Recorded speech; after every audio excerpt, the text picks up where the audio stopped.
Bueno, vamos a arrancar esta noche. Yo quiero que hablemos hoy un poquitico entre todos los estudiantes, entre todos los que estamos aquí compartiendo esta noche. Vamos a hablar algo acerca del plan global, del plan que Dios tiene trazado para las naciones. Ahorita Lía estaba orando, perdón, y mencionaba o hablaba acerca de nuestro papel en la nación.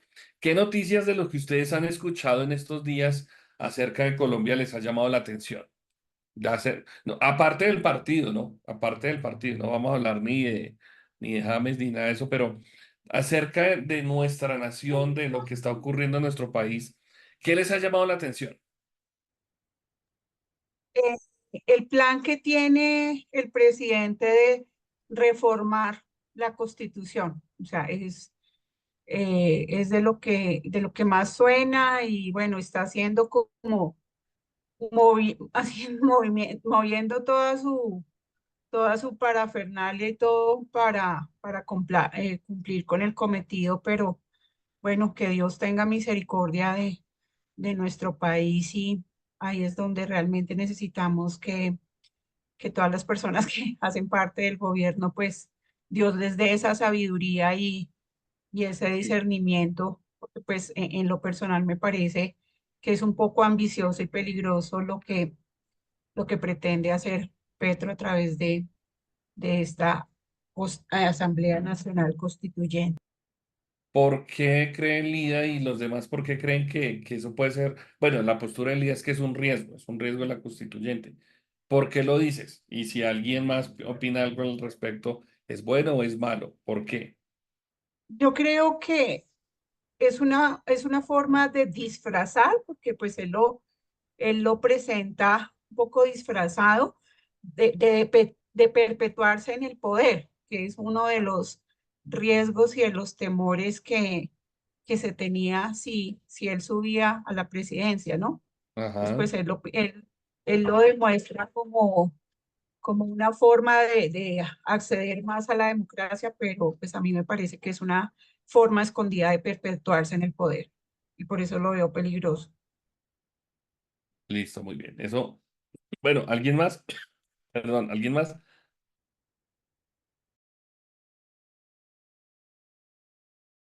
¿Alguna otra opinión? Y otra cosa que me pareció desastrosa, el ministro de Educación que nombró, que sonó Uy, también esta semana y que lo puso a administrar la educación de nuestro país. no, bueno, uno no, yo he entendido y he venido aprendiendo que uno no puede estar juzgando a otros por su aspecto, por su manera de hablar. Dios como que en ese tema está trabajando conmigo y está trabajando en muchos lugares. Pero oiga, es que no se ayudan, es que no se ayudan, la verdad, no se ayudan. Escuchaba que la ministra anterior, la ministra anterior de Educación, tenía una serie de títulos. Yo no sé si ustedes vieron la noticia, tenía un poco de títulos. Era una señora muy estudiada, pero cuando fueron a mirar, ninguno de esos títulos era cierto, sino que estuvo en esas universidades estudiando y ella pues como que para ella fue muy especial. Ah, yo estoy estudiando esto, entonces, un ejemplo, estoy estudiando derecho, entonces soy abogada. Estoy estudiando culinaria, entonces soy cocinera. Más o menos, para ponerlo como en un término, así fue lo que sucedió. Y ahora llega este Chef, joven, chef, paz, chef, no cocinera, chef. perdón, chef. Entonces llega, gracias. Entonces llega ahora este personaje que, pues, bueno, ¿para qué hablar del tema? Pero sí es un poquito complicado. Si uno lo mira como con una proyección a futuro, es muy delicado el tema porque la nación pierde credibilidad, no por la apariencia física, sino por los títulos, por la capacidad que pueden tener estas personas que están liderando o que llegan a liderar. Eh, no tengo nada en contra de la vicepresidenta de nuestra nación, pero uno diría, bueno, ¿qué le podría aportar ella desde su sector? ¿Qué le podría aportar a la proyección global o a la proyección económica de la nación cuando de pronto ella, quizás su fuerte solamente ha sido el liderazgo social? Y no es que líderes sociales sean malos, pero No sé si logro hacerme entender. Gastó una millonada, estaba revisando las cifras de sus viajes a África, a hacer convenios de cultura, de intercambio de comercio, pero pues Colombia yo creo que va muchos años adelante frente al continente africano. Solamente hay un área en el que África le va a ganar a América Latina, pero ¿qué puede aportar y de qué nos sirve en medio de este mundo globalizado? ¿De qué nos sirve aprender a hablar idiomas provenientes de África? Yo creo que no es la inversión más grande que se puede hacer. Y además de eso, pensar en un Ministerio de Igualdad cuando se gasta más de lo que se recibe. Entonces, todo eso como que lo preocupa a uno. Bueno, son dos temas que propone Lida, que nos muestra Lida. Uno, la Asamblea Constituyente. Segundo, el liderazgo de referencia para nuestra nación. Y se devuelve uno en el tiempo, pónganse, devolvámonos un poquitico, 6 meses atrás o no sé cuántos meses atrás, cuando comienza el presidente Petro, nombra a Alejandro Gaviria como que era una buena fórmula en el gobierno, pero la corta y mire quién viene a quedar. Entonces, como que vamos, decía mi mamá, vamos de mal en peor. Alexa, y leo un comentario que tiene aquí Ingrid que nos apuntó, que nos escribió. Paz, es que, buenas noches, qué pena que me desconecté porque estaba por la calle, entonces. No te preocupes. Paz, es que yo creo, viendo todo ese tema, porque considero que sí es como alarmante que este señor no ha completado 2 años y ya son 36 ministros que ha tenido Imagínate. en todo el tema, es demasiado. Yo creo que simplemente, como en todos los gobiernos, pero en este se nota más porque no lo queremos, eh, considero que simplemente pagando favores políticos, porque ¿qué más puede ser? O sea, Mm, finalmente el cortar tanto sus ministerios es no darle continuidad y no ver progreso en ellos. sí, Eso es lo único que está logrando y obviamente con eso simplemente pues los ciudadanos, los que votaron por él y los que no votamos por él, pues ya menos le creemos realmente. ujú, Considero que él simplemente está pagando favores políticos, esta cosa de gestión de riesgos, eh, también es otro que pagó favores políticos, el alcalde, el no, el que se presentó a la alcaldía, Bolívar, y que le dio también otra cartera que es buena, la también es prosperidad social. pagándole favores políticos y ya está investigado también por otras situaciones que hizo en el ministerio y no estaba, en el ministerio no, en la cartera que le asignaron y no estaba, o sea, él no podía estar en este sitio donde está. Entonces, pues simplemente es corrupción, qué triste, pero, o Ujú. sea, Colombia no es pobre, Colombia, por el contrario, tiene tanto recurso que nos han desangrado y lo han robado tanto y lo siguen robando porque este es el gobierno de la austeridad, pero es el gobierno que más ha gastado y ha despilfarrado dinero realmente.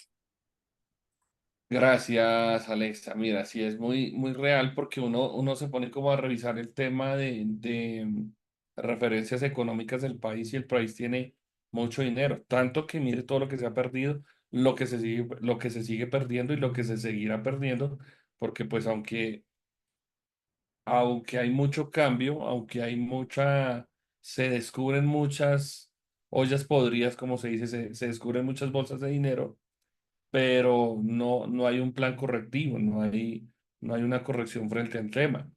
Estaba pensando que ahorita no me acuerdo en qué cartera, pero el director de la DIAN, si ustedes se acuerdan, una figura muy TikToker, muy influencer, muy especial, pero él lo que vino haciendo en medio de tanta risa y en medio de tanto mercadeo que él manejó, lo que hizo fue poner las empresas y a los pequeños comerciantes los puso contra la cuerda, como se dice, porque entre chiste y chanza, él lo que estaba haciendo era aplicando más impuestos. Ahorita, hace un mes atrás estaba hablando con el contador de la iglesia. El contador Alexa tiene como 4 o 5 puestos de trabajo diferentes y él decía, no, yo estoy colgado, pastor, porque es que por todo lado, las personas que me contratan están aburridas porque sencillamente están desangrando las empresas, se están desangrando y algunos están con ganas de retirarse, de salirse del país, de acabar todo, porque sencillamente no hay cómo.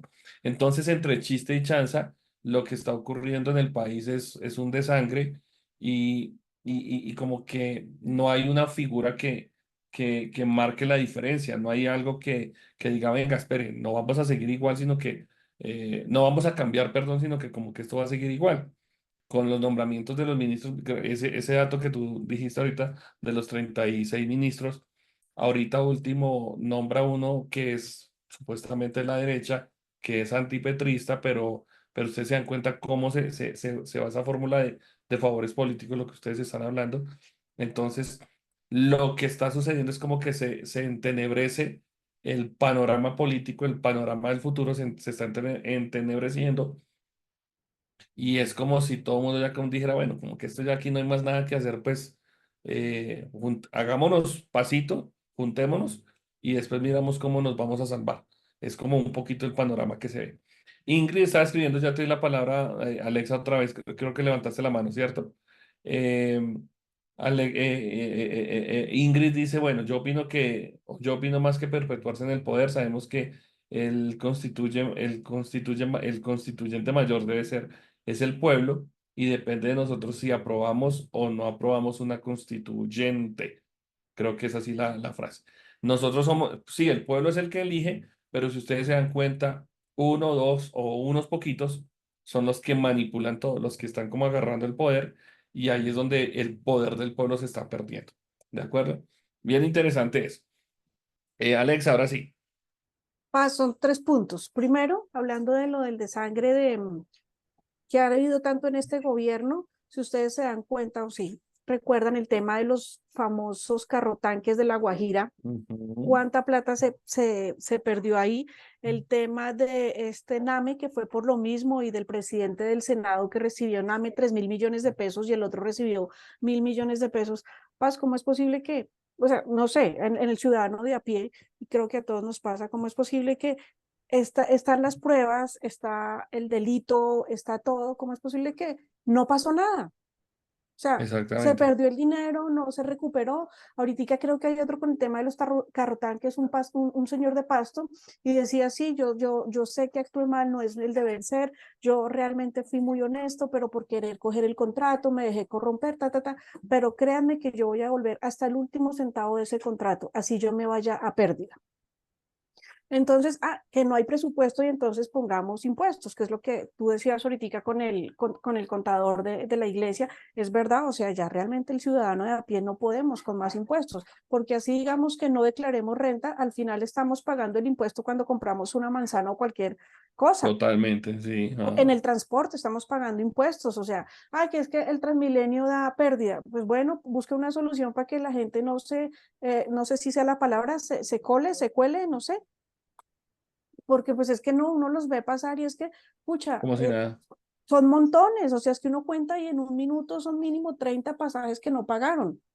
Entonces, ¿dónde están recuperando ese dinero? Entonces yo decía en mi ignorancia, decía, bueno, ¿y por qué no les dicen recuperen todo este dinero, devuelvan todo el dinero y ahí, que hay un hueco fiscal de no sé cuánto, bueno, ahí ya tenemos el 70%, solo falta el 30% y es más fácil poder, no sé, buscar una fórmula para tener este 30%. El tema es que no pasa nada por lo mismo, porque No todos son ocurre nada. exactamente la misma Ujú. cuestión. El hijo de Petro, todos, o sea, todos estaba visto, que es que, vuelvo y digo, yo no soy abogada, no conozco de leyes, pero pues todo estaba visto, todo era muy claro de los desfalcos y de lo que hicieron, pues devuelvan el dinero y ahí considero que hay parte de la solución. Y el último punto es frente a lo de la constituyente, Paz.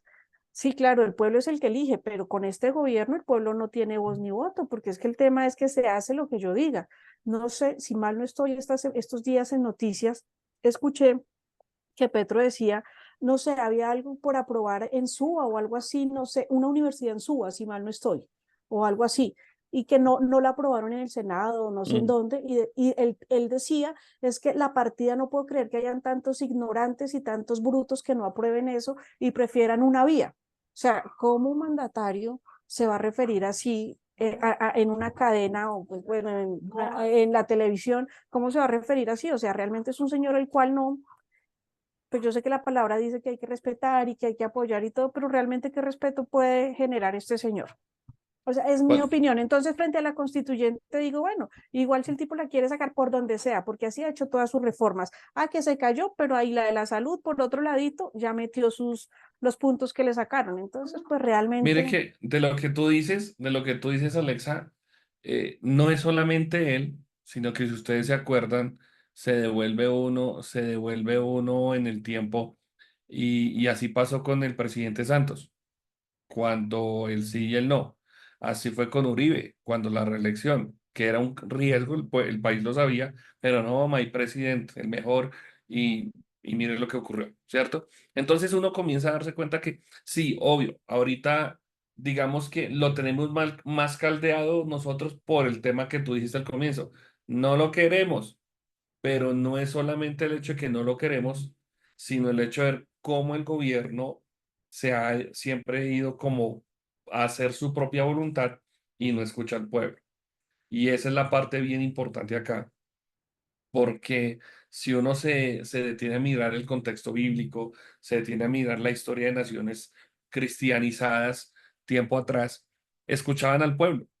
¿Y qué es lo que sucede hoy? No solamente aquí en Colombia, no solamente con Petro, nuestros vecinos, con Maduro y con Chávez, en Chile, con el presidente Boric y con muchos otros. Creo que allá en Chile también les pasó con la presidenta, con Bachelet, donde se proponía una ley, el pueblo decía no, pero terminaban haciendo lo que el presidente dijera. Entonces ese es un problema que, que eso es de nunca acabar, es de nunca acabar, porque esto no va a cambiar cuando salga Petro. Puede que la Asamblea Constituyente quede, puede que él no quede como presidente, pero su corriente va a quedar. O- ojalá que no ocurra, pero todo apunta a eso. Todo apunta no a que una persona se eternice en el poder, sino un sistema, en este caso el progresismo. Fue lo que sucedió por lo menos antes de que, yo creo que antes de que muchos de nosotros naciéramos, lo que sucedió en la Unión Soviética. Se perpetuaba un sistema, se perpetuó un sistema y ese sistema no se acababa. Seguramente quedó, en esa época era Gorbachev, pero al punto al que yo quiero llegar es que no se trata solamente de una persona, de una figura, sino es un sistema de gobierno que lo que hace es oprime, ahorca, acaba, destruye y no deja nada bueno a su paso. Entonces, ese es el punto más fuerte, más neurálgico aquí en este sentido. Lida, y comienzo con la clase ahora sí, porque esa era la pregunta. Listo. Pastor, una pregunta que me surgía en estos días. Digamos que cuando nosotros empezamos esta clase y el primer video que nosotros veíamos Mm, era como una invitación a que la iglesia, que el pueblo cristiano, de una otra manera, se despierte y empiece a cumplir con los propósitos de gobierno que nos dejó Dios y que veíamos que siempre han estado, pero que el hombre lo ha intentado tergiversar. A mí la duda que me surge es si, digamos, uno lee el Apocalipsis y si uno ya sabe que de una u otra manera el panorama del mundo, el panorama de las naciones, en vez de mejorar, tiende a empeorar, tiene sentido que la iglesia se movilice, tiene sentido que nosotros con esta clase, no sé, nos motivamos y entendamos cuáles son los principios que daba Dios de gobernabilidad, cuando vemos que es una minoría y que realmente como que cada vez toma más fuerza, por decirlo de alguna manera, el antigobierno.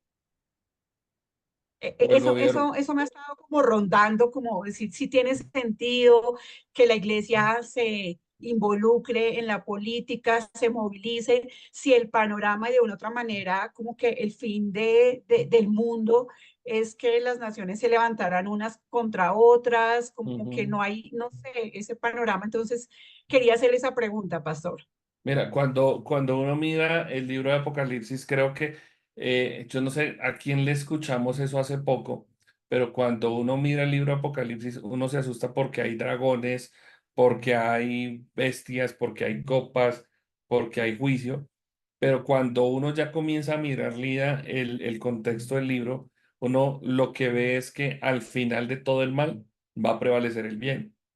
Ese es el contexto del libro. O sea, sí, hay cosas negativas, hay una lucha y siempre Apocalipsis e incluso toda la Biblia, no solamente Apocalipsis, nos muestra que hay una lucha interna entre el bien y el mal. Hay una lucha entre la humanidad que quiere a Dios y el hombre que se rebela contra Dios.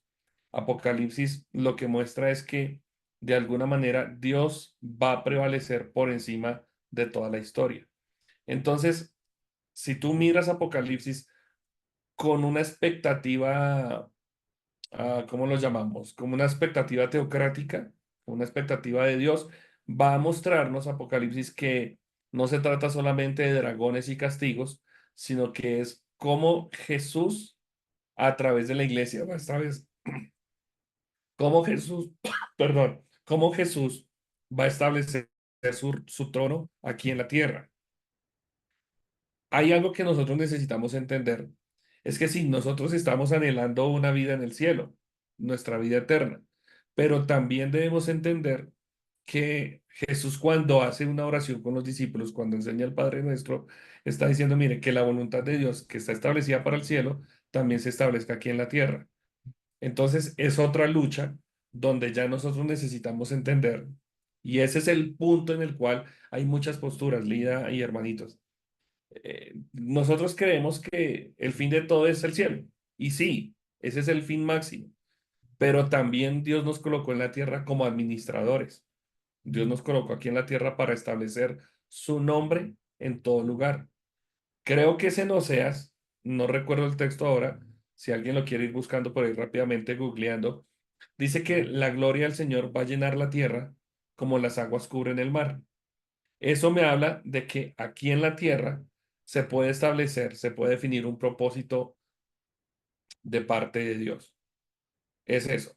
Ahora, lo que tú estás diciendo también tiene sentido en la parte que estuvimos durante la pandemia, me acuerdo, trabajando con un escritor, Steve, no sé qué, me acuerdo el apellido, y él hablaba de los siete montes, que creo que eso lo tocamos en alguna clase con ustedes, donde se habla del monte de la educación, el monte del gobierno, el monte de la religión, del monte del arte, bueno, todo eso. Y este hombre decía, y lo muestra bíblicamente, dice, mire, la iglesia tiene que ser influencia en cada monte de la sociedad. La iglesia no puede quedarse solamente esperando a que lleguemos al cielo y todo esté bonito, sino que aquí en la tierra, tenemos que demostrar quién es el autor, quién es el poderoso. Entonces, en esa clase yo me acuerdo que hablábamos de lo que está ocurriendo con la Agenda 2030. Entonces, algunos se preocupan porque la Agenda 2030 es sencillamente el establecimiento de un nuevo orden en el mundo, un nuevo orden mundial, donde va a proliferar el hecho de que las minorías van a ejercer un poder un poder muy especial, y es lo que estamos viendo con el LGBTI ahorita. Se habla de que se va a erradicar la pobreza, se habla de que va a haber un sistema económico diferente. Entonces, como que todo eso uno diría, si yo pongo por un lado el nuevo orden mundial, la Agenda 2030, y por el otro lado los siete montes, todo lo que habla de los siete montes, ¿qué quiere decir eso? Quiere decir que la iglesia con sus siete montes y con toda esta postura va a hacerle contrapeso al nuevo orden. Yo creo que sí. Yo creo que no se trata solamente, y entiendo tu postura, porque uno podría llegar siempre como a refutar, venga, pero si Dios es tan bueno, ¿por qué hay tanto maldad? Si Dios es tan bueno, ¿por qué el mundo cada vez está más corrompido? Está más corrompido porque el enemigo se está manifestando.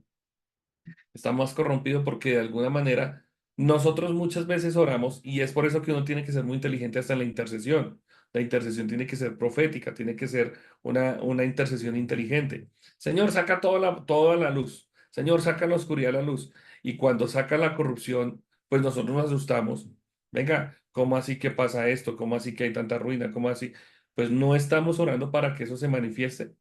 El punto siguiente es, se manifiesta toda la maldad, pero Señor, que la iglesia o que la gente se levante gente con temor de Dios para que ocupe esos lugares, pero no solamente de colocar un pastor o colocar un cristiano, sino que coloquen gente inteligente, gente con principios y valores que puedan exaltar el nombre de Jesús, no haciendo un proselitismo religioso, sino colocando verdades del reino en los lugares de gobierno. Yo no quiero beatificar a Bukele, porque Bukele también tiene sus errores. Todo mandatario que se quiere eternizar se convierte en un dictador. Pero resulta que Bukele hizo algo en su momento y fue combatir la violencia, combatir el crimen y lo logró. Pero entonces el hombre se está eternizando, el hombre se amalgama al poder y entonces no hay otro como Bukele, no hay otro como él, pero ¿y qué va a pasar? Entonces, pienso que son alternativas que tienen que llegar a nuestros gobiernos y eso que está sucediendo y lo que tú dices, pues es como una voz de alerta, sí, o sea, no pensemos solamente en no quiero que eso suene antibíblico, pero no pensemos solamente en el cielo, que es nuestro lugar final, sino que Dios nos colocó como administradores aquí en la tierra. Entonces tenemos que velar porque en la tierra, porque en nuestras ciudades haya paz. El panorama muchas veces es incierto porque uno ve las noticias, lee la prensa, mira las redes sociales y todo es malo, todo es malo, todo es malo. Pero a la par de eso, tal vez no se publica mucho, pero la iglesia tiene que tomar control en muchos lugares. Es bonito cuando aquí en Colombia creo que hay dos alcaldes cristianos de Bucaramanga, por ejemplo. Entonces, pueden ser personas de oración, pueden ser personas temerosas de Dios, pero donde están marcando la diferencia. Y eso es lo que tiene que hacer la iglesia. Que si el Señor nos lleva antes, que si esto se acaba, bueno, no importa, pero por eso la Biblia dice que bienaventurado el hombre que cuando venga el Señor lo encuentre haciendo el bien. Y ese es el panorama en el que se tiene que mover la iglesia. Así el mundo esté patas arriba. A mí hay veces me pone como a pensar un poco, Lía, tú conoces el caso del concejal Acosta y el de muchos otros que, hombre, están en un terreno muy bravo, pero están ahí peleando, peleando, peleando. Muchas veces hasta pelean con la misma iglesia o la iglesia pelea con ellos, pero esta gente tiene su visión clara y dice, yo estoy acá, como dijo el presidente, aquí estoy, de aquí no me muevo. Y ellos están de cabeza metidos en una visión. Eso es lo que yo le saco de provecho a este tema, que uno, pues, hermano, hagamos el bien, Lía, trabajemos y hagamos las cosas bien, y pues, si el mundo se acaba, pues no importa, si el Señor nos lleva, pues no importa, pero dimos la lucha y nuestros principios no se vendieron. ¿Qué es lo que sucede hoy? Entonces, sí se trata como de que la iglesia, no solamente un pastor, un líder, sino que la iglesia como pueblo, tenga la visión de marcar la diferencia. Acuérdese que siempre la oscuridad se propaga muy fácil, el mal se propaga muy fácil, y es lo que está sucediendo hoy día. Miren nomás, solamente miren en la televisión, en los medios audiovisuales, en el deporte, cómo se está filtrando toda esta filosofía y este estilo LGBTI. Solamente en esa parte, cómo se está creciendo. Pero vaya un predicador a orar por un partido de fútbol como ocurrió cuando comenzó la Copa América, y eso sí fue el problema, eso sí fue el caos más tenaz. Entonces son cosas en las que la iglesia tiene que combatir, pero el combatir no es solamente arrodillarme y ya, sino combatir con argumentos. Y eso se lo hemos aprendido mucho a los concejales que están trabajando en la parte aquí en Bogotá, pues. Bueno, dice Ingrid, en este mundo tendremos aflicción, pero sabemos que Él venció al mundo, también sabemos que Dios es soberano y algún día nos va a aclarar todos estos misterios. Y ¿por qué tanta maldad y por qué tanta desigualdad? Sí, claro, pero también sucede ya te doy la palabra, mi querido pastor Iván, es también entender que el hombre cosecha de lo que ha sembrado. Y uno se está dando cuenta que, Dios mío, o sea, toda la maldad viene porque la gente no sabe votar, porque la gente no tiene en cuenta a Dios, porque la gente no toma en cuenta los consejos. Todo también tiene su causa. ¿Qué día yo le escribí a alguien y le estaba escribiendo a X persona por una circunstancia y le decía, mira, tú me robaste, está bien, listo, no te voy a acusar, no te voy a tratar mal, pero lo que sí sé es que algún día, así como tú me robaste, a ti te van a robar, porque tú estás sembrando cosas negativas para ti, aparentemente estás ganando, pero el futuro te va a cobrar de otra manera. Y es lo que sucede en el mundo. El hombre se ha ido como corrompiendo, como que está sacando a Dios de todo argumento y parece que estamos bien, pero al final no estamos tan bien porque el mundo, por más cosas que haga, no se va a enderezar a menos que se rinda al poder de Dios soberano. Y eso es lo que vemos en las historias en el Antiguo Testamento, ¿no? Siempre que un rey malo la embarraba, venía el otro rey y Señor, qué pena, hemos pecado, te hemos ofendido, quitamos los lugares altos, Dios comienza a prosperar, pero se levanta otro rey que vuelve y la embarra. Y así, ese es el ciclo de la historia. Mi pastor Iván,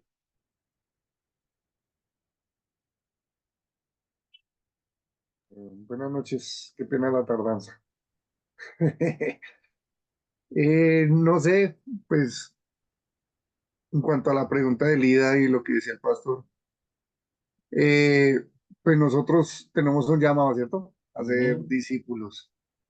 Entonces yo creo que entre mayor rama de influencia tengamos, mayor proporción de gente podemos instruir en la palabra, ¿sí? sí, Entonces, ¿qué día veía, digamos que Daddy Yankee, pues resultó ahora cristiano, ¿sí? Un reggaetonero.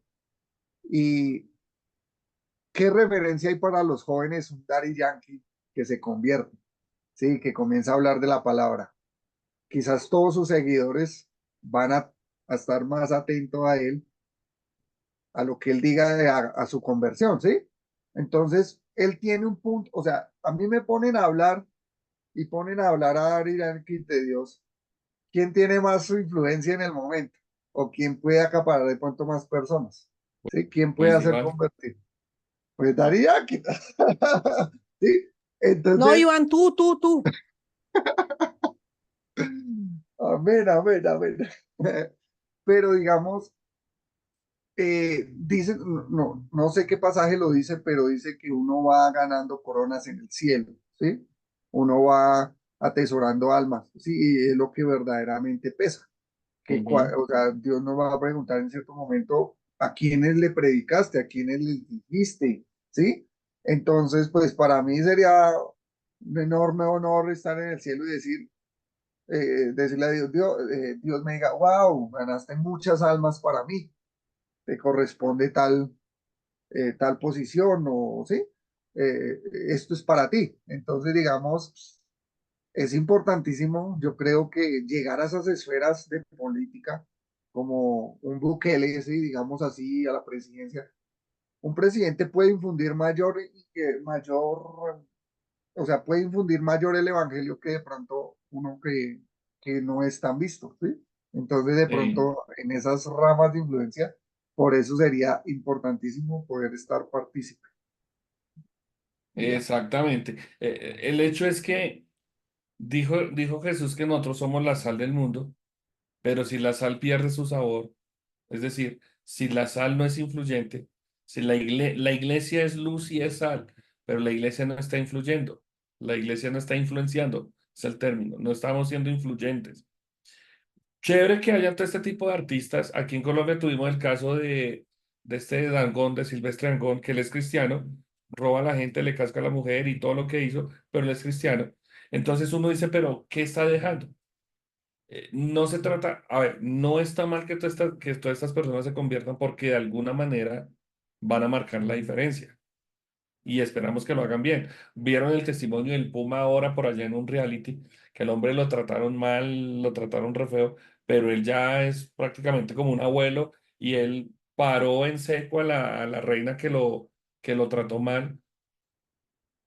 El punto es que no se trata solamente de ver esas figuras, sino que la iglesia no pierda su esencia, que la iglesia predique, que la iglesia actúe, que la iglesia socialmente esté activa, que la iglesia políticamente esté activa, que la iglesia cultural, deportivamente, en todas las áreas esté activa. Estaba recordando a mi esposa en estos días ese versículo de Tercera de Juan, cuando cuando, cuando está diciendo, creo que el escritor a otro anciano le dice, yo deseo que seas prosperado en todo, que tengas salud, así como tu alma prospera. Dios quiere el bienestar para la persona, para la ciudad, para la nación, para la familia, pero Dios también quiere que haya una sinceridad en el vivir y en el actuar de la iglesia como tal. Entonces de eso se trata y es ahí donde tenemos que traspasar fronteras y no quedarnos solamente pensando en lo que pasa en mi iglesia, en lo que pasa en mi ciudad, sino cómo vamos a hacer para que, decía un pastor que yo conocí hace muchos años, para que la iglesia epidemiológicamente crezca. Los virus crecen, pero la iglesia también como un virus tiene que crecer. Y un virus se pega en cualquier cosa. La iglesia tiene que crecer en toda esfera. Bueno, para entrar en la clase, porque hoy tenemos poco tiempo, mis hermanos, gracias por toda esa charla tan bonita. Resulta que hubo una vez un profesor cristiano, que el apellido de él era el profesor Guinness, como los récords, Guinness. Él cuenta una historia, y era una historia de su tatarabuela, una mujer que en su juventud se quiso suicidar. Era una señora, creo que de apellido Esther, Lucrecia Esther. Dice que por allá en 1815 en Escocia ella tenía unos 18 años cuando esta mujer un día llena de problemas, llena de dificultades, esta mujer se sube a un puente donde pasan los vehículos, donde pasa la gente, donde están pasando las personas con su comercio. Esta mujer se queda mirando ese puente y ella, presa de sus dificultades, presa de sus situaciones, se quiere lanzar, se quiere tirar por ese puente y dice la historia que la señora Esther, o la señora Lucrecia, como se llame, esta mujer se queda mirando por allá al fondo a un granjero.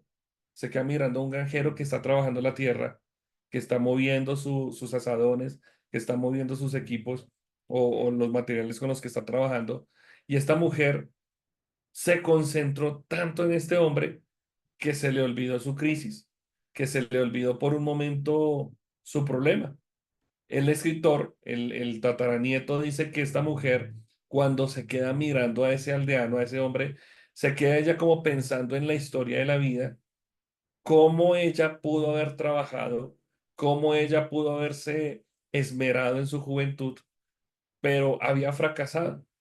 Esta señora ya a sus 18 años había perdido a su esposo, tenía dos hijos, por su condición de viuda, de mujer, no era muy tenida en cuenta en sus trabajos, no era muy tenida en cuenta en su entorno, entonces no había dinero, no había absolutamente nada. Entonces esta mujer lo que pensó fue en lanzarse de ese puente, pero vio por allá al fondo a ese granjero y lo vio trabajando feliz. Entonces ella se baja del puente, camina por esa aldea y llega hasta donde está este hombre y cuando se va acercando, se da cuenta que este hombre estaba haciendo algo diferente o algo adicional a trabajar y era que estaba cantando. Cantaba himnos, cantaba coros evangélicos, coros protestantes y ella como que se confrontó al ver la historia, al ver la escena de un hombre feliz, de un hombre trabajador, de un hombre con sus manos seguramente llagadas por sus asadones, por todo lo que tenía. Pero entonces esta mujer de alguna forma fue tocada en su corazón por la alegría y por el ánimo que este señor estaba colocando en su trabajo. Toma la decisión de no hablarle al hombre, pero cambia su rumbo, cambia su caminar y se va por otro lado. Y cuando ella llega a casa, comienza a escribir eh, con sus ojos llenos de lágrimas, comienza a escribir cómo en algún momento se quiso quitar la vida, quiso dejar a sus dos hijitos huérfanos, pero la actitud de un hombre le cambió el corazón y le cambió la perspectiva de la vida. Esa mujer nunca más volvió a saber nada de este señor, nunca volvió a ver hacia aldeano, pero ella quedó con algo en su corazón que fue un sentimiento de esperanza. ¿Por qué quise contarles esta historia? Porque la estaba leyendo dentro de mis apuntes de clase y resulta que lo más probable es que ese hombre fuera un campesino cristiano que trabajaba en la tierra y que de alguna manera estaba viviendo para sobresalir, para sacar adelante su propia vida y jamás pensó que una mujer lo iba a escuchar, lo iba a ver y que esa mujer al ver la actitud de él iba a cambiar el destino de su vida. Nosotros somos como ese aldeano. La iglesia necesita entender, y nosotros que somos estudiantes de la palabra, necesitamos entender que somos como ese aldeano, que nuestra vida es una vida que es pública para muchas personas. Tal vez donde Margot trabaja, donde Lidia se mueve, donde Alexa se mueve, en el entorno de Iván, en el entorno, perdón, de Ingrid y de todos los estudiantes, y en mi entorno personal, tal vez no nos imaginamos la trascendencia que tiene nuestra vida, pero tenemos que comprender, y ese es el punto que quiero en estos minutos, que comprendamos que nuestra vida tiene un impacto global, nuestra vida tiene un ámbito espiritual que de alguna forma va a ser impactante en el mundo donde estamos. Hay mucha gente que no va a llegar a una iglesia, pero que solamente viéndolo a usted trabajar, que solamente viéndolo a usted ser una persona de principios diferentes, de motivaciones distintas, va a llamar la atención.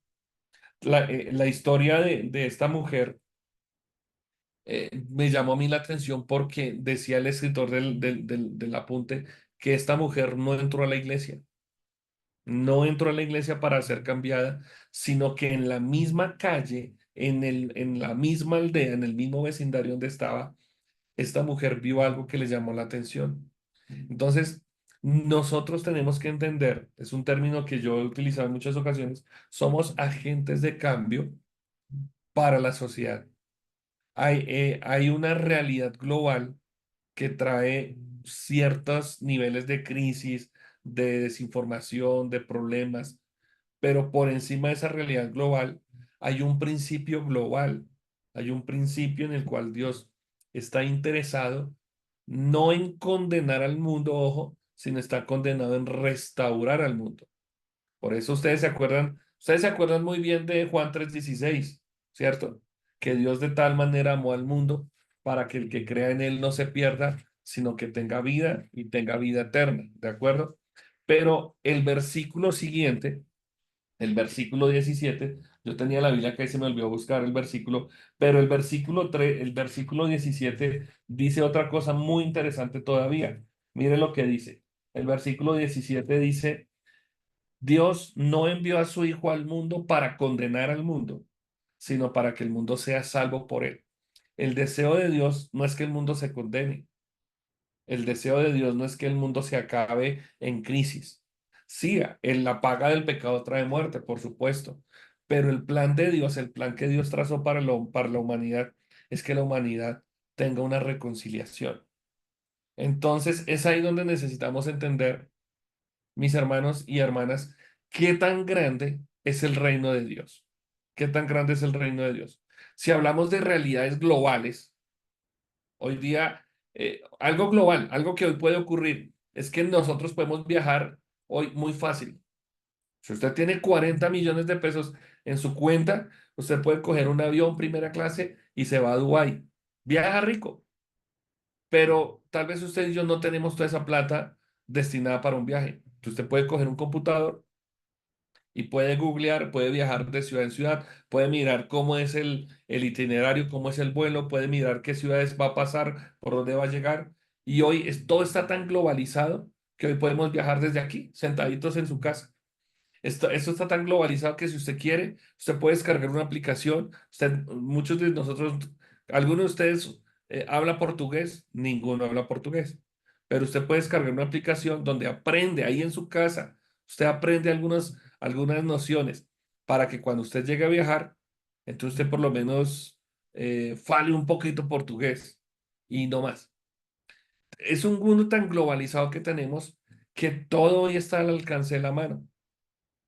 Pero pensemos que el evangelio también es algo global. Global, ese término global se aplica a algo vasto, se aplica a algo que es incluyente, extenso y completo. Ojo con esa definición. ¿Qué es la palabra global? La palabra global se aplica a algo que es vasto, que es incluyente, que es extenso y que es completo. Y eso hace el evangelio. Eso hace el evangelio. ¿Se acuerdan que creo que fue el apóstol Pablo donde dijo que la ciencia se acabará? Lo que tenemos se va a acabar. La escritura dice que el cielo y la tierra va a pasar, pero que la palabra de Dios es la que va a permanecer. Entonces, el concepto de Dios para la humanidad es un concepto global. ¿Estamos de acuerdo? Entonces, en esa globalización o en eso global, pensemos en algunas palabras. Ustedes me van a ayudar a definir algunos términos. No los voy a colocar en la pantalla porque quiero que ustedes me ayuden como a googlear un poquito y a definir, no solamente googlear, sino que definamos aquí entre nosotros qué significa una palabra como redención. Para ustedes, ¿qué es la redención? ¿Qué es redimir? ¿Perdonar? Redimir, redimir, perdonar, muy bien. ¿Qué otra? Pagar el precio, pagar un Pa- precio. pagar un precio, pagar un rescate, ¿cierto? Perfecto. Miren, redimir, vamos a sacar estos términos porque nos van a ayudar a definir algo.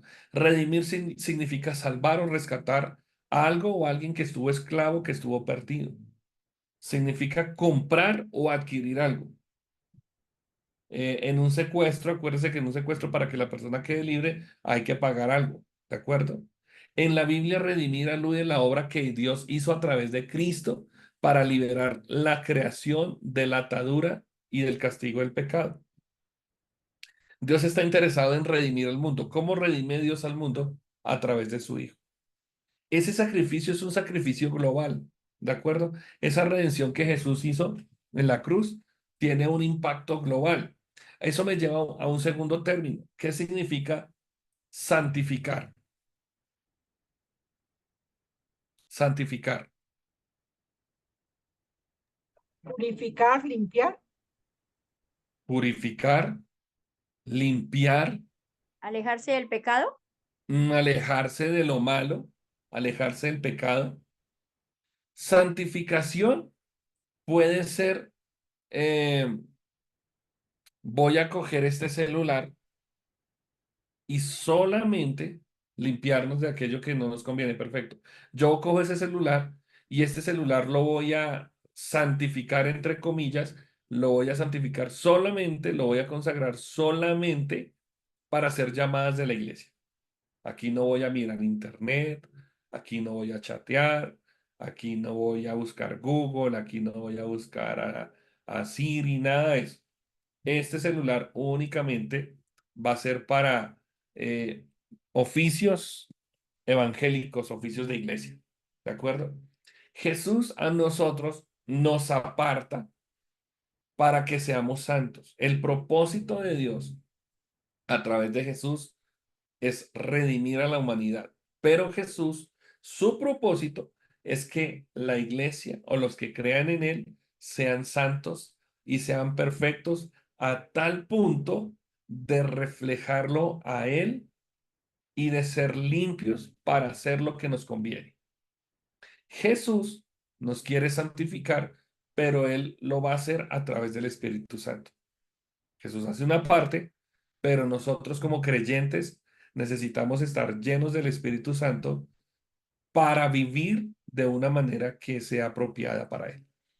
El Espíritu Santo es necesario aún en la vida política, en la vida secular, en cada esfera de la vida donde ustedes y yo estemos, porque Él es el que nos va a llevar a hacer cosas que no son malas. Mire, yo hago un paréntesis para contarles una historia, no sé si el tiempo me dé, pero resulta que hace unos días atrás, en un lugar de La Mancha, un jovencito me llama y me dice, pastor, yo quiero que que tú ores por mí. Yo quiero que tú me bendigas porque me quiero ir a cierto lugar del mundo, a cierto lugar de la Mancha, pero resulta, pastor, que es que yo me voy a ir ilegal. Resulta que yo no tengo los papeles suficientes. Entonces yo voy a llegar hasta cierta ciudad y allí voy a entregarme. Voy a decir mentiras. Tengo que decir mentiras porque es que Dios sabe que yo quiero llegar a otra ciudad. Y créame que yo me sentí usado, yo me sentí hasta violado en mi labor, porque lo que querían era que yo orara y bendijera la mentira con la cual ellos iban a llegar a otra ciudad para estar bien.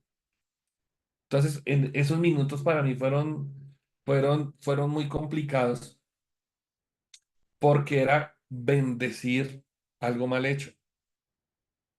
Entonces yo miraba a mi esposa y le decía, yo me quiero ir, yo ¿qué hago aquí?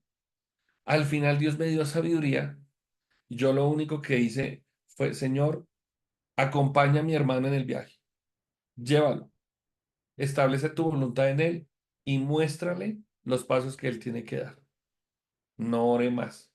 Fue una oración muy cortica y yo después, cuando vamos saliendo, ustedes de mujeres son todas especiales. ¿Y por qué no oraste así? ¿Por qué no dijiste esto? ¿Por qué no? Y le dije, no, no porque yo no sentí paz. A mí el Espíritu Santo me mostró que lo que ella va a hacer, lo que esta persona va a hacer, es un ilegal y yo me siento como usado. Entonces no lo voy a hacer. Y así fue. ¿Por qué les quiero contar eso? Porque todo lo que nosotros hacemos dentro y fuera de la iglesia debe ser santificado. Debemos marcar la diferencia. ¿Qué tenemos? Nosotros muchas veces criticamos al presidente Petro porque él una vez lo pillaron cogiendo unas bolsas con dinero y metiendo plata. Y eso es robo. Pero nosotros también de alguna manera estamos robando cuando cogemos una manzana y no la ponemos en la pesa, en la báscula, en la balanza y la pasamos por el ladito, ¿verdad? Cuando ya sabemos que ahora todo es por peso, pero entonces no, esto lo sacamos, ay, se salió, ay, ¿sí? Entonces, aún en esos detalles, nosotros tenemos que entender que el Espíritu Santo está obrando en nosotros, ¿de acuerdo? Eso nos va a servir. ¿Qué es la palabra que definimos como secular? Secular,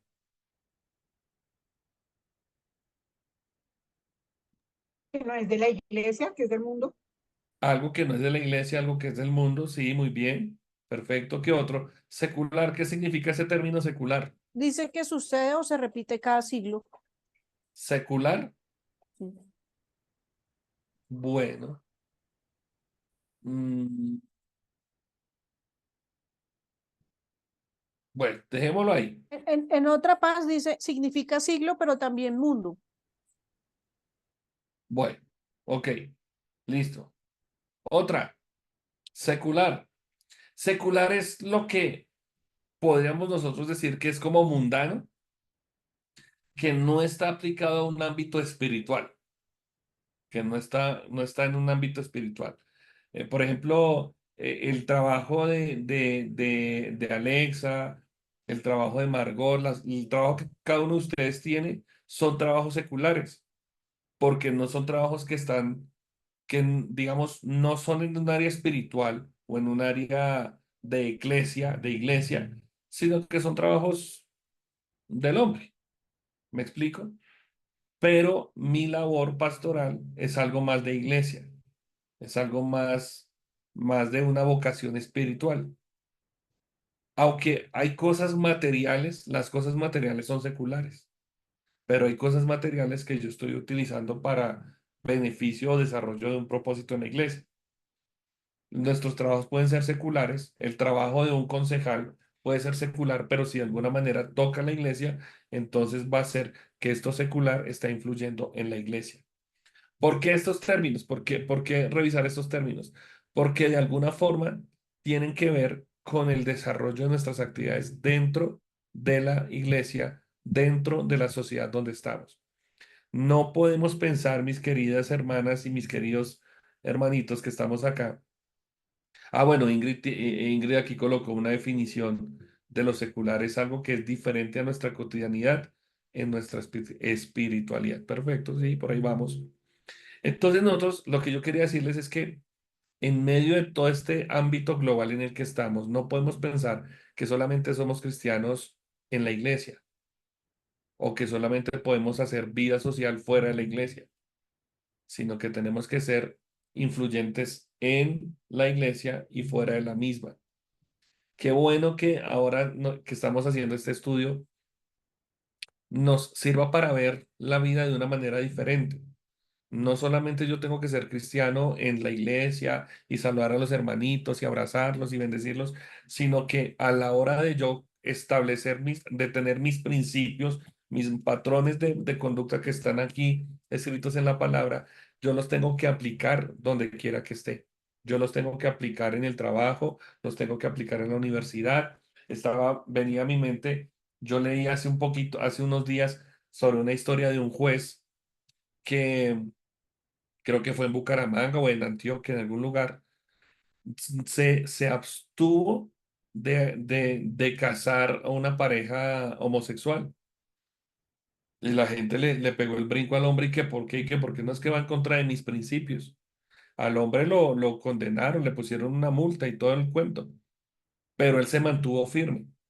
Yo creo que de alguna forma son principios, son ejemplos en los que nosotros tenemos que ver que nuestro evangelio es global. A esta persona se abstuvo de casar una pareja homosexual y fue reprimida. Pero nosotros en muchas ocasiones hacemos cosas ilegales, robamos, nos cogemos un esfero de la oficina de al lado, cogemos algo que no es nuestro y Señor, somos tus hijos y queremos una recompensa. Entonces es ahí donde, pues pucha, ¿quién está siendo más cristiano y menos cristiano? Entonces, esas cosas nos deben como, como mover un poquitico a entender que el principio del evangelio es un principio global, lo abarca todo. No nos abarca solamente dentro de la iglesia, sino que nos va a abarcar donde quiera que estemos. Alguna vez le pedí el favor a una persona que trabajara con nosotros unos días y yo le dije, mira, tu trabajo es que tienes que organizarme esto, tienes que pintar esto, tienes que trabajar aquí, tienes que pulir esto, tienes que recoger esto y ya, ese es tu trabajo. ¿Cuánto tiempo te gastas? No, pastor, tranquilo, yo estoy aquí hasta cuando usted me diga, no hay ningún problema. Y yo, bueno, listo. Resulta que alguien me dijo, esté pendiente porque la señorita se va a ir a las 2 de la tarde. Ella siempre trabaja hasta las 2. Haga o no haga, pero ella se va a las 2 de la tarde. Y yo, hijuelita, no, pero ella me dijo que iba a trabajar toda la tarde. Resulta que 2 de la tarde en punto se fue y nos dejó el trabajo inconcluso. No, no, no, es que pastor, qué pena, pero yo no le dije a su merced, pero yo siempre trabajo a tal hora. Le dije, pero tú no me dijiste. Tú, tú te comprometiste conmigo a hacer esto y ¿por qué no lo hiciste? Pero si quiere vengo mañana y me paga el otro día. Yo, no, no, no, solamente tengo presupuesto para un día. Por eso te dije. Bueno, cuento eso para que entendamos que si hay algo que nosotros necesitamos entender, es que en la vida del Evangelio no solamente la vamos a vivir dentro del templo, sino que necesitamos vivirla por fuera. ¿De acuerdo? Tomen su Biblia un momento. Tomen su Biblia, tomen su Biblia. Me quedan 15 minutos. No los voy a dejar descansar, solamente vamos aquí a mirar unos versículos. Colosenses capítulo uno. Colosenses capítulo uno. Vamos a mirar cuatro versículos de Colosenses. Colosenses capítulo número uno, del versículo 15 al versículo 18. ¿De acuerdo? Vamos a mirar Colosenses capítulo uno, versículo 15 al versículo 18. Entonces, ténganlo ahí en su Biblia, por favor. Quiero que ustedes lo lean, quiero que ustedes lo miren así ahí donde están. Yo aquí estoy intentando proyectarlo. Aquí está, ahora sí. Vamos a ver. ¿Listo? Colosenses 1, 15 al 18. Cuatro versículos. Uno, dos, sí, cuatro versículos. No sé si alguno de ustedes quiere leerlo en voz alta para que lo revisemos todos. Leerlo despacio y bien que entendamos el contenido de este texto. ¿Quién quiere? Vi que Margot levantó la mano. Listo, dale, Margot. Abre el micrófono para escucharte. Sí, ya, dice, Él es la imagen del Dios invisible, el primogénito de toda creación, porque en Él fueron creadas todas las cosas, las que hay en los cielos y las que hay en la tierra, visibles e invisibles, sean tronos, sean dominios, sean principados, sean potestades, todo fue creado por medio de Él y para Él. Y Él es antes de todas las cosas y todas las cosas en Él subsisten. Y Él es la cabeza del cuerpo, que es la iglesia, el que, el que es el principio, el primogénito de entre los muertos, para que en todo tenga la preeminencia. Muy bien, ahí este texto tiene un título ahí en el pasaje. Acuérdense que esos títulos no aparecían en el original, pero el título que aparece en algunas versiones es la supremacía del Rey, la supremacía de Cristo, Cristo es el todo. ¿Cómo describe ese pasaje a Jesús? ¿Cómo lo describe? ¿Cómo describe ese pasaje a Jesús? Que Él es todo, todo, o sea, que Él lo hizo todo, que todo es de Él, o sea, que Él es la autoridad en la tierra y en el cielo y ¿Mm? en la tierra. Él es la autoridad, ¿de acuerdo? ¿Qué más? Eh, ¿Quién más nos ayuda ahí? ¿Alguien más? Es omnipotente, Él es poder omnipotente, es que es sobre todo poder, poder por encima, todopoderoso, ajá. ¿Qué otra cosa? que es primero que cualquier cosa. Es primero que cualquier cosa. Muy bien. Listo. Él es la autoridad. En el último versículo dice que Él es el primogénito entre los muertos. Él en todo es el primero. ¿De acuerdo? Él es el principio. Si Él es el principio, ¿cuál fue la función de Jesús en la creación? ¿Qué hizo Jesús en la creación?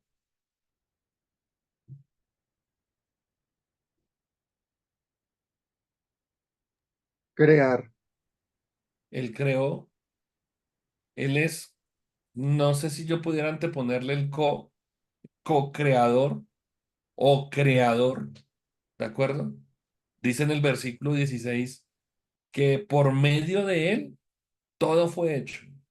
Lo visible, lo invisible, los tronos, los poderes, todo fue creado por él y para él, ¿de acuerdo?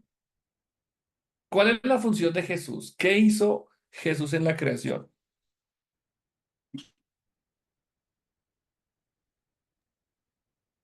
ordenó todo, ordenó todo en su orden. Lo ordenó en su orden. Bueno, digamos que creó, ¿sí? Digamos que él creó, él tuvo la iniciativa, pero también mire lo que dice en el versículo 16 en la parte final. Todo ha sido creado por medio de él y también para él. Como quien dice que Dios, que Jesús como persona de la creación, perdón, como autor de la creación, hizo todo para él, hizo todo, pero lo hizo también para él, para que todo se sujetara a él. ¿Qué sugiere eso acerca de su autoridad?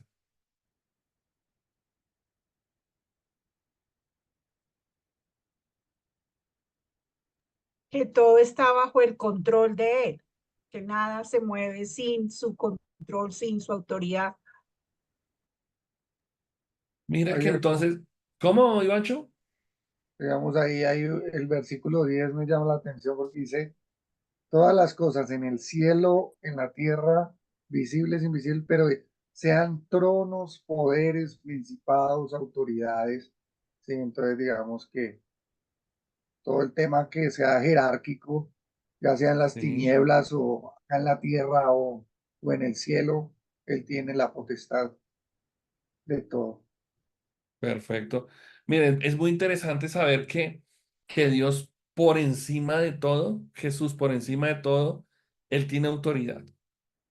Cuando Lía estaba haciendo la pregunta inicial, con lo que comenzamos la discusión o la charla, vamos a entender que sí, el mundo está patas arriba, pero nada de lo que está ocurriendo se le está saliendo de las manos a Dios.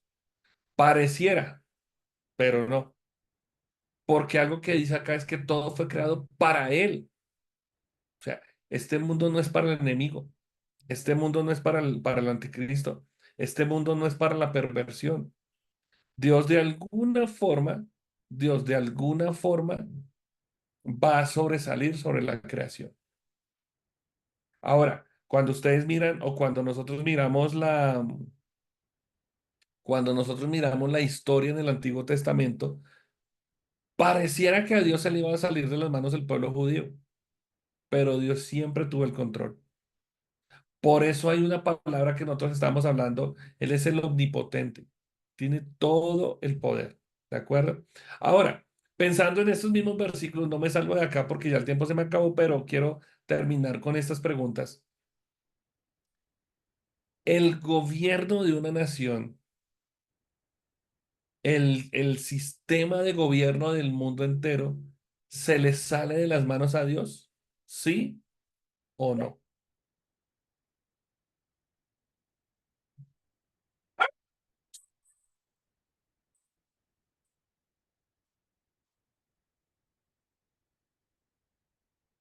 ¿Qué dicen? ¿Se me fueron?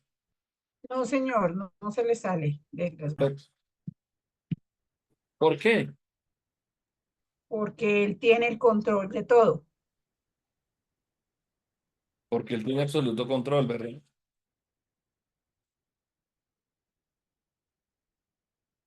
¿Cuál es la función de Cristo en la historia?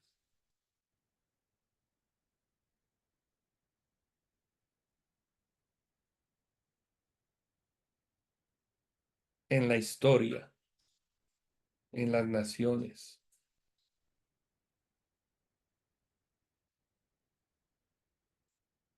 Ay, perdón que yo no tengo aquí el chat y me di cuenta que Ingrid me está escribiendo. Dios tiene el control de todo, correcto. Ajá. Dios quiere hacernos, Cristo quiere hacernos ver el bien. Sí, está bonita esa frase. Él quiere hacernos ver el bien. Aunque todo pareciera que está mal, Él tiene la visión de todo. Si ustedes se dan cuenta, en el versículo 17, yo no he cerrado, no he dejado de compartir Colosenses. Dice el versículo 17 que Él es anterior a todo, o sea, Él es antes de todo, y todas las cosas por medio de Él forman un todo coherente. Pareciera que todo se va a salir del orden, pero no es así. Ahora, ¿cómo lo va a hacer Dios? ¿Cómo Jesús va a tomar el control de todo? ¿Cómo nos va a mostrar que Él tiene el control de todo? Hay un problema, es que, de alguna forma, la mayor debilidad en este tiempo, la mayor debilidad de la iglesia en esta generación es que la iglesia no tiene visión y que su tendencia es dividir el panorama entre lo mundano y lo cristiano, entre lo secular y lo cristiano. Entonces, Dios se mueve en la iglesia porque, claro, es el ambiente de la adoración, la alabanza, la prédica. Pero en el gobierno no, es que el gobierno es secular, el gobierno es aparte. ¿Sí? Para muchos, para muchas personas, hay una dicotomía, hay una doble visión. Entonces, hay una visión de Dios para la iglesia y hay una visión de Dios para el gobierno. En la iglesia nos cansamos, yo personalmente me cansé, en un tiempo me cansé de animar y decirle a la gente, mire, no voten por tal, no voten por tal, sino voten por este. Ay, pero pastor, es que al final no votamos por los cristianos porque es que estos tienen más votos, estos nos ayudan con esto, estos nos ayudan con lo otro. ¿Y qué sucede? Que la misma iglesia tiene una estrecha visión. Entonces pensamos que sí, Dios me puede sanar mi cojera, pero Dios no puede cambiar mi nación. Pero si yo me doy cuenta, lo que estamos leyendo acá, Dios tiene poder sobre todo. Él es absoluto, soberano sobre todo. Y de alguna manera, yo puedo pensar o podemos pensar nosotros que cuando Adán y Eva en algún momento le dieron la espalda a Dios en el Edén, las consecuencias de su rebelión, pues ya ustedes las notamos, fueron consecuencias trascendentales, fueron consecuencias globales y devastadoras. ¿De acuerdo? Porque quedó interrumpida la relación con Dios, se rompió la relación entre el hombre y la creación, ¿de acuerdo? Eh, Se levantaron las guerras, se levantaron los problemas, se levantaron las crisis. Entonces, de alguna manera, el hombre perdió el control, pero Dios nunca lo ha perdido, ¿de acuerdo? Dios no ha perdido el control. Quiero cerrar con esta conclusión. Y es, ¿por qué creen ustedes que Jesús, como lo estamos leyendo aquí, Jesús es el redentor? El mundo necesita ser redimido. Nuestras naciones necesitan ser redimidas. ¿Por qué?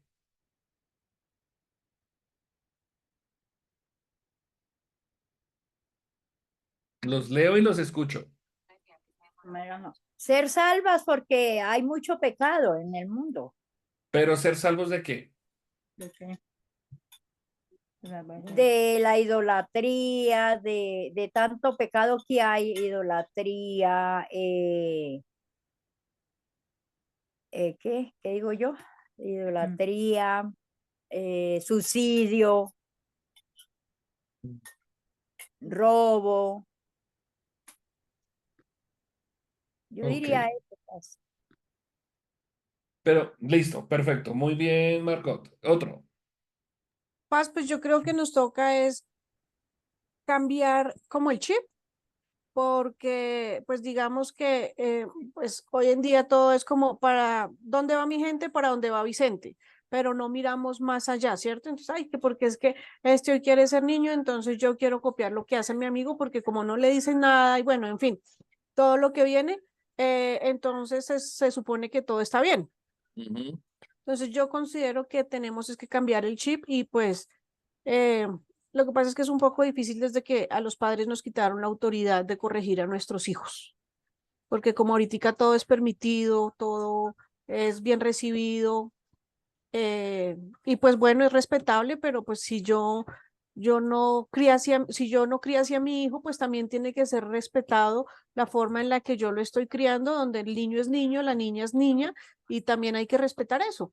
Perfecto.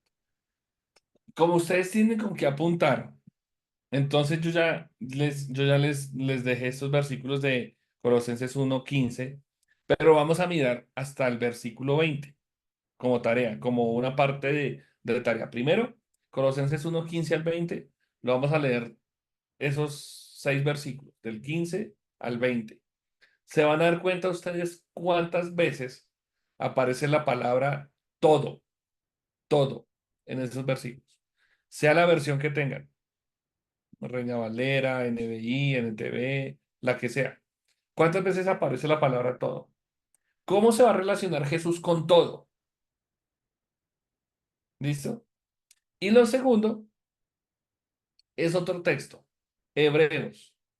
Hebreos capítulo 1, del versículo 1 al 3, y Hebreos capítulo 2, del 6 al 9. Hebreos 1, 1 al 3, y Hebreos 2, 6 al 9. ¿Qué afirman esos dos pasajes de Hebreos? ¿Qué afirman acerca de Jesús? Perdón, Hebreos, ¿qué? El 2 que del 2, 1, 1 al 3 y 2, 6 al 9. 6 al 9. Entonces la idea es que podamos revisar por un poquito ahí en nuestro estudio personal. Primero, ¿qué es todo?